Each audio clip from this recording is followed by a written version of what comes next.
ẹ kú dédé àkókò yìí gbogbo ẹ̀yin olólùfẹ́ ìkànnì Jígí Alára, ìkànnì 24 tó fi ìkàlẹ̀ sí ìlú Ìbàdàn, ìpínlẹ̀ Ọ̀yọ́, ilé tí a ti ń sọ ọ̀rọ̀ bí àkọ́lé ìtàn tó jẹ́ wípé pẹ̀lú ìmísí Odùduwà ní gbogbo ọ̀rọ̀ tó ń jáde láti ẹnu wa. Ẹ̀yin olùgbọ́ wa, a dúpẹ́ fún bí ẹ ṣe ń bá wa lọ. Ojú tẹ́ fi ń fò wá kò ní fọ́, bẹ́ẹ̀ sì ni etí tẹ́ fi ń gbọ́ wa kò ní di tẹ́ náwó sí láéláé.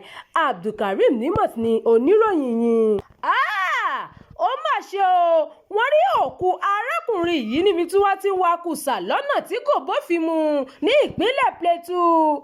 Arákùnrin kan tí wọ́n ti ń wá ní àtẹ̀jáde fi hàn pé wọ́n ti rí òkú rẹ̀ o níbi tí wọ́n ti ń wa kúṣá lọ́nà àìtọ́ ní ìjọba ìbílẹ̀ Jos ìpínlẹ̀ Plateau.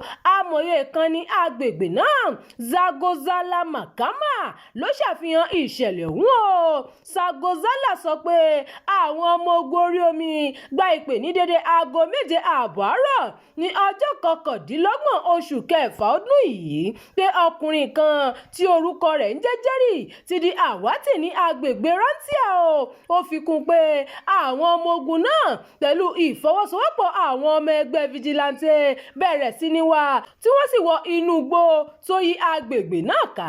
Nígbà tí wọ́n yí inú igbó ọ̀hún ká ni wọ́n bá òkú arákùnrin ọ̀hún o tí wọ́n ti yìn níbọn, wọ́n sì rí ojú ọgbẹ́ àdá lára rẹ̀ níbi tí wọ́n ti ń wa kúṣá lọ́nà tí kò bófin mu.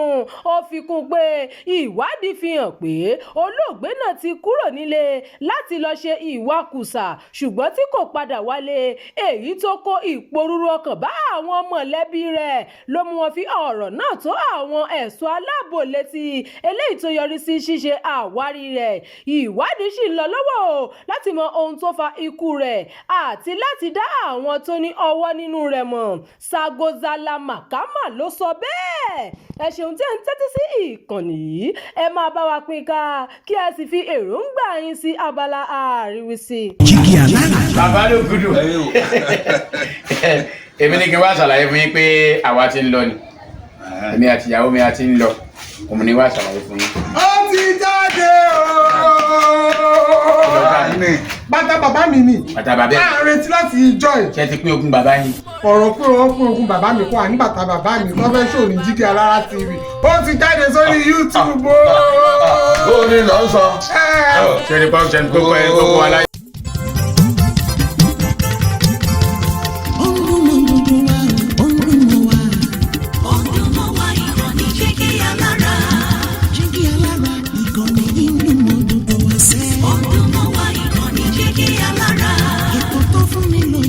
Ètò tó wà ní lọ́yẹ̀ wà ń bẹ̀. Ọdún mọ́ wá ìkànnì Jígí Alára. Ìròyìn lóríṣiríṣi tàbí mọ bó ṣe ń lọ láwùjọ.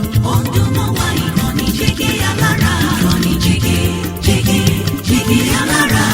Jígí Alára. Jígí Alára.